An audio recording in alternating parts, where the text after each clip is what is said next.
Noong unang panahon sa isang bayan sa Laguna ay matatagpuan ang isang uri ng puno na may bilugang hugis ang bunga. Sa panahon ng tagbunga, kahit na hitik sa bilugang bunga ang nasabing puno, ay walang sino man ang nangangahas na lapitan o kainin ito. Sa likod ng tila ba masarap na anyo ng bunga nito ay nakakubli ang matindi at maaaring makamatay na lason.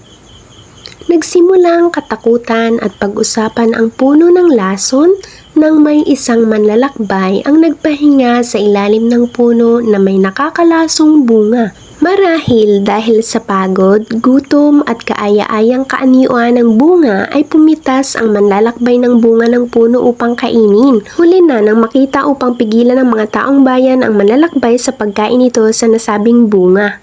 Bumula ang bibig ng manlalakbay at nangisay ito matapos makain ang nakakalasong bunga. Maliban sa nasabing nakakalasong puno ay marami pang ibang namumungang puno at halaman ang matatagpuan sa bayan. Sa isang bibihirang pagkakataon ay tinamaan ng isang matinding tagtuyot ang bayan. Nangamatay ang mga tanim na kanilang inaasahang magbibigay sa kanila ng makakain. Lingid sa isa, ang puno na nagtataglay ng nakakalasong bunga. Taimtim na nanalangin ang mga taong bayan upang matapos na ang nasabing tagtuyot dulot ng matinding tag-init. Isang araw, may isang babaeng nakaputi ang dumating sa bayan. Kakatuwa ang babaeng ito dahil ito ay pakantapang tinungo ang lugar kung saan matatagpuan ang punong namunga ng bungang may lason. Sinubukang pigilan ng ilang nakakatanda ang babae ngunit tila ba hindi sila narinig nito at patuloy lamang sa maligayang pag-awit nito at nagsimulang pitasin ang bunga ng puno. Nangimbal ang mga taong nasaksihan ang pagkain ng babae sa nakakalasong bunga ng puno sa kabila ng kanilang pagbabala dito. Inaasahan na ng mga taong bayan na anumang oras ay babagsak ito, ngunit nakailang bunga na itong nakakain ay wala pa ring nangyayari. Sa halip ay sarap na sarap pa ito sa pagkain. Marahil sa pagkataka at gutom ay nagsimulang lumapit ang mga kabataan sa babae.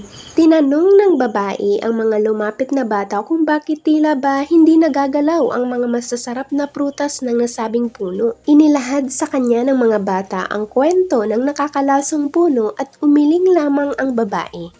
Pumitas siya ng bunga at pinisil ito upang ilantad ang kaaya-ayang laman ng bunga ng nasabing puno. Sa gutom ay nagbaka sakali ang isang bata upang tikman ito.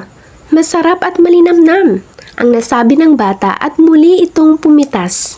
Nang makita ito ng mga taong bayan ay nagsimula itong lumapit sa nasabing puno upang kumuha ng bunga upang kainin. Lahat ay nabigla sa kakaibang tamis ng dating itinuturing nilang bungang may lason.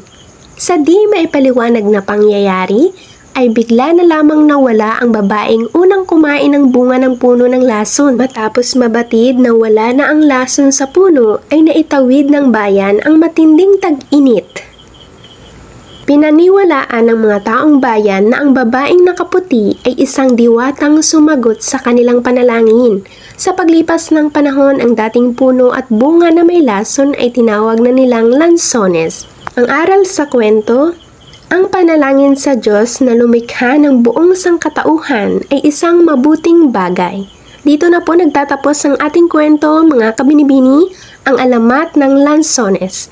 Maraming salamat po sa pakikinig at panonood.